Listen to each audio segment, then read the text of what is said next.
තෙරුවන් සරණයි ඔබට. අද දින දැනුවත් කරන්නේ ඔබට වරමක් සහ ආකර්ෂණයක් තුළ වෙනස. දරුවනේ වරමක සහ ආකර්ෂණයක වෙනස්කම් තියෙනවා. නමුත් වරමක මුල් ස්වභාවය තුළ ඇති කරවන මුල් ලක්ෂණයම තමයි ආකර්ෂණයක් තුළද මුලින් ඇති කරවන්නේ. වරමක මුල් ස්වභාවය ඒ ලක්ෂණයන් පිළිබඳව මම මුලින් පැහැදිලි කළාට පසුව සමහරක් දරුවෝ අහනවා මේ සියලුම ලක්ෂණයන් මටත් තියෙනවා. නමුත් වරමක් විදිහට එහෙම දෙයක් නම් නැහැ කියලා. දේව පින්තූර, පිළිම, දේව කිරණ, ආලෝකයන් වැනි වරමක මුල් ස්වභාවයේ ලක්ෂණයන් ඔබටද තියෙන නිසාවෙන් එය වරමක්ම වෙන්නේ නැහැ.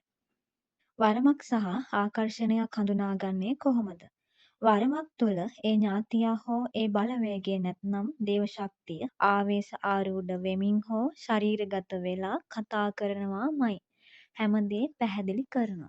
නමුත් ආකර්ෂණයක් තුළ ශරීර සලිත වීමක් ආරූඪ ආවේශ වීමක් තිබුණත් වරමක මුල් ලක්ෂණයන් තිබුණත් කතා කරන්න හැමදේ පැහැදිලි කරන්න කවුරුත් දෙන්නේ නැහැ. නමුත් වරම් තුළින් කටයුතු කරනවා වගේම ප්‍රබල ආකර්ෂණ ශක්ති තුළින් නොයෙක් වැඩ කරන අයද ඉන්නවා. මම නිතර කියනවා වරමක මුල් අවධිය තුළ වරම් විකෘති වෙලා කාටවත්ම වරම් ලැබෙන්නේ නැහැ. වරමක් මුල් අවධියේම විකෘති වෙලා තියෙනවා නම් තමන් ඉන්න භූමිය හෝ ඒ යවට කිසියම් හෝ දෝෂයක් පවතින නිසා පමණයි එහෙම දෙයක් වෙන්නේ. නැතිනම් එහෙම විකෘති වරම් මුලින් ලැබෙන්නේ නැහැ. ඒ වගේම මම නිතර කියනවා වරමක් කවමදාකවත් දුර්වලත් නැහැ. වරමක් ලැබූ ඔබ අසරණත් නැහැ. වරමක් හෝ ආකර්ෂණයක් මේ කිසියම් හෝ දෙයක් ලැබුණා කියලා කොහොමවත්ම ඇත්තටම දරුවනේ ඔබ කලබල විය යුතු නැහැ. ඉවසීමෙන් කටයුතු කරන්න. ඔබට ශක්තියක් ලැබුණා නම් කල යුතු නොකල යුතු යා යුතු ගමන් මාවත සියලු දේ ඒ ශක්ති බලවේගය පැහැදිලි කරනවා වගේම ඔබටද පැහැදිලි වෙනවා. වරමක් කියන්නේ අවසරයක්, කර්තව්‍යයක්, කටයුත්තක් වෙනුවෙන් ලැබෙන අවසර ගොනුවක්. ආකර්ෂණයක් කියන්නේ යම් කැමැත්තක්, මේ කැමැත්ත හිවත් ආකර්ෂණය යම් දවසක වරමක් විය හැකියි. තමා නොදැනුවත් වුණත් වරමක් ලැබුණු ඕනෑම කෙනෙකුට මුල් අවදියේ ආකර්ෂණයයි හිමිවන්නේ. ඒ නිසාවෙන්ම වරමක් සහ ආකර්ෂණයක් තුළ ඇති කරවන මුල් ස්වභාවයේ ලක්ෂණයන් සමානයි. නමුත් තිබෙන ලැබෙන හැම ආකර්ෂණයක්ම වරමක් බවට පත්වෙන්නේද නැත. ආකර්ෂණයක්ම ආකාරයෙන් තිබී ටික කලකින් ස්වභාවිකව නැති වෙලා යනවා. ඒ වගේම වරම්ද දීර්ඝ කාලීනව තියෙනවා වගේම ඊටා කෙටි කාලයක් තුලද පැවතිලා ස්වභාවිකව නැති වෙලා යනවා. කෙනෙක්ගේ පිහිටීම තුල වරමක් ආකර්ෂණයක් හිමි වෙන්න තියෙනවා නම් අනිවාර්යයෙන්ම ඒ කාලය තුල ඒ ශක්තිය හිමි වෙනවා. ඉන් පසු කාලේ ඒ පිහිටීම නැති වෙලා යයිද ඒ පිහිටීම තුළ ලැබුණු ඒ ශක්තිය වරම් ආකර්ෂණද නැති වෙලා යා හැකියි. සමහරක් දරුවන්ගේ මේ පිහිටීම ඒකාකාරීව පවතිනවා. ඒ අයට වරම් දීර්ඝකාලීනව පවත්වාගෙන යා හැකියි. මේ පිළිබඳව තවත් විස්තරයන් තියෙනවා පැහැදිලි කරන්න. නමුත් ඉදිරියේදී පැහැදිලි කරන්නම්.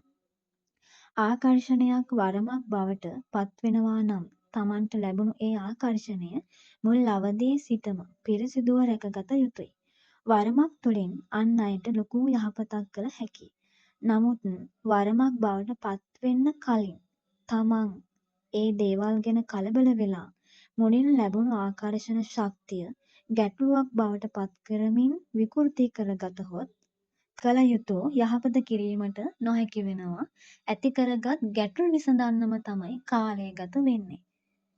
තමන් යම් කටයුත්තකට සුදුසුයිද නැද්ද තමන්ගේ තත්ත්වය හොඳ නරක බැලීමක් තමයි ආකර්ෂණයක් තුළ සිදුවන්නේ.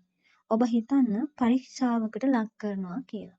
ඒ මුල් අවදියේම ඒ පරීක්ෂණයන් තුළ තමන් සමත් වුණොත් දේව ප්‍රසාදයකට සන්තෝෂයකට පත්වෙමින් ආකර්ෂණය වරමක් බවට පත් කරනවා.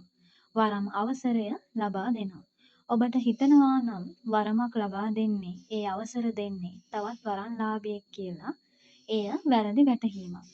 දෝෂ ඉවත් කර සුද්ධ කරමින් වරමක් බලවත් කරන්න, ශක්තිමත් කරන්න, ශක්තිය අවහිර වෙලා තියෙනම් එය ඉවත් කර බල අවදි කරන්න ගුරු උපදෙස් ලබා දෙන්න තවත් වරන්ලාභියෙකුට පුළුවන්. ඔබ මේ පිළිබඳව හොඳින් හිතන්න, හොඳින් තේරුම් ගන්න උත්සාහ කරන්න. ඔබට යම් ශක්තියක් ලැබුණා නම් ඒ ශක්තියේ අයිතිකරු කවුද? ඒ ශක්තිය ලබා දුන්න කෙනා. එතකොට ඒ අයිතිය තවත් වරන්ලාභියෙකුට හිමිවන්නේ නැහැ. ආකර්ෂණ ශක්තිය ලබා දුන්න ඒ ඥාතියා හෝ බලවේගය දේව ශක්තිය ඒ ආකර්ෂණය වරමක් බවට පත් කරලා නැතිනම් ඒ අවසරය දීලා නැතිනම් තවත් වරන්ලාභියෙකුට එය කළ නොහැකියි.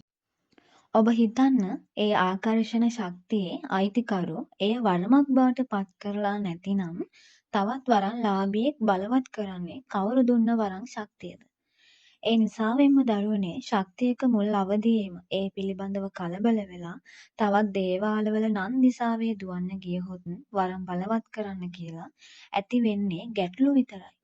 මුල් අවදියේම යහපත් ප්‍රතිපත්ති අනුගමනය කරමින් ස්වභාවිකව විශ්වනීය විදිහට Taman තුළම ඒ ආකර්ෂණ ශක්තිය බලවත් කර ගනීද ඔබට ප්‍රබල වරමකට හිමිකම ලැබෙනවා. මම මේ පැහැදිලි කරන්නේ දේව වරම් පිළිබඳව. නමුත් අමනුෂ්‍ය වරම්ද හිමි වෙලා තියේද ඔබට? ඔබ යහපත්ව පින්වන්තව ඔබට හිමි කටයුතු පවත්වා ගනීද? ඒ අමනුෂ්‍ය ශක්තියද ඔබට අනුව ක්‍රියාත්මක වෙමින් ප්‍රබලයෙක් බවට පත් වෙනවා. ඒකත් ඔබ කරන මහා පින්කමක්. ඒ වගේම දරුවෙක් අහලා තිබුණා ප්‍රශ්නයක් කෙටියෙන් පැහැදිලි කරන්නම්. මෙයන් ඕනෑම කෙනෙක් නැවත ඉපදෙනවා. ඔබ හිතනවා නම් මේ වරං ශක්ති ලබා දෙන අය ඉපදෙන්නේ නැතුව වෙන කොහේදෝ ඉඳලා වරං ශක්ති ලබා දෙනවා කියලා ඒක වැරදි වැටහීමක්. මිය යන හැම ඥාතියාම වරන් ලබා දෙන්නේ නැහැ. වරමක් දෙන්නම් කෙනෙකුට ඒ බලවේගය ඒ ඥාතියා ඒ ආත්මය සතුව යම් බලවත්කමක් තිබිය යුතුය. නැත්නම් ඊට උඩින් ඉහළ මට්ටමක සිටින බලවත් ශක්තිධාරීන්ගේ වරමක් හෝ වරන් අවසරයක් ඒ ඥාතියාට ලැබිය යුතුය.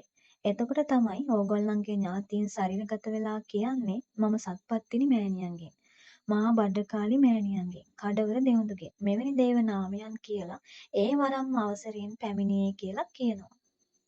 මියගිය ඥාතීන්ගේ නම් කියමින් ඒ නාමයන්ට අඬගහමින් ශරීරගත කරවන්න බලහත්කාරකමින් ඒ ආත්මයන් හසුරවන්න උත්සාහ කරන්න එපා. ධර්මානුකූලව විශ්වනීය වශයෙන් ඒ ලොකු වරදක්. හිතන්න බැරි අවස්ථාවන් වල කොහේදී හෝ දඬුවම් ලැබිය හැකියි. විඳවන්න සිදු වෙනවා. ඒ වගේම අප කියන දේ ඒ ආත්මයන්ට කරන්න බැරිද කියලා. ඒ ආත්මයන්ගෙන් වැඩක් ගන්න බැරිද කියලා. තමන්ට හිතන දේවල් තමන්ටවත් කරගන්න බැරි වෙනකොට තමන් කියන විදිහට තවත් ආත්මයක් ඉන්නේ නැහැ. වගේම කවුරුත් කැමති නැහැ සේවකයන් වෙන්න.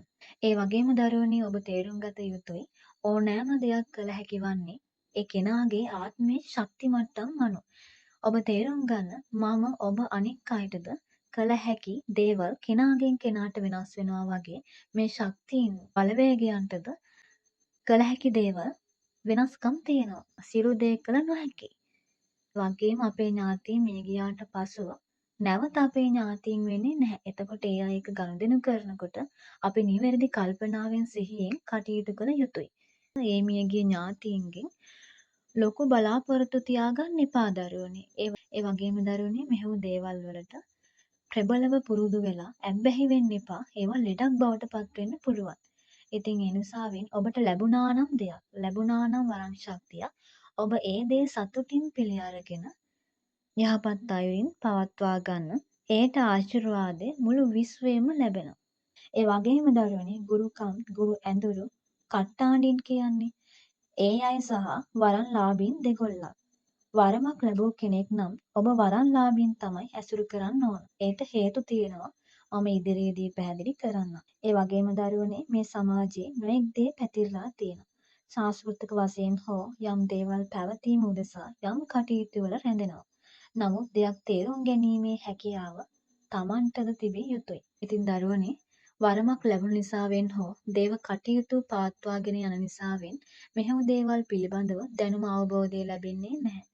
බාහිරින් අපි මේ කටයුතු පවත්වාගෙන යනවා වගේම මනසින්ද මේ සියලු ශක්තියින් අධ්‍යයනය කරමින් දැනුම අවබෝධය ලබාගත යුතුයි. ගොඩක් දරුවෝ ප්‍රශ්න අහලා තිබුණා. ඒ වගේම මල් ලැබූ අත්දැකීම් තුලින්ද ඔබට දැනුවත් කරන්න බොහෝ දේ තියෙනවා.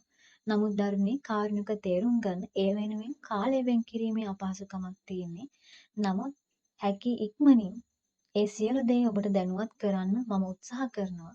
ඒ වගේම ආකර්ෂණයක් හෝ වරන් ශක්තික මුල් අවධිය තුළ ධර්මානුකූල විශ්වනීය වශයෙන් ස්වභාවිකව තමන් තුළ ශක්ති බලවත් කරගන්නේ කොහොමද පිළිපැදිය යුතු අනුගමනය කළ යුතු පිළිවෙත් ක්‍රියාමාර්ග පිළිබඳව මම දැනුවත් කරනවා. ඉතින් දරුවනේ නැවත කියනවා මේ කිසිම ශක්තියක් ලැබුණා කියලා කලබල වීමක් අවශ්‍ය නැහැ. ඉවසීමෙන් කටයුතු කරන්න. ඕනෑම ශක්තියක් තමන් තුළම බලවත් කරගත හැකි. ඒ දේවල් අපි ඉදිරියේදී කතා කරමු. ඉතින් දරුවනේ තෙරුවන් සරණයි. සර්ව දේව පිහිටයි ඔබව සුවපත් වේවා.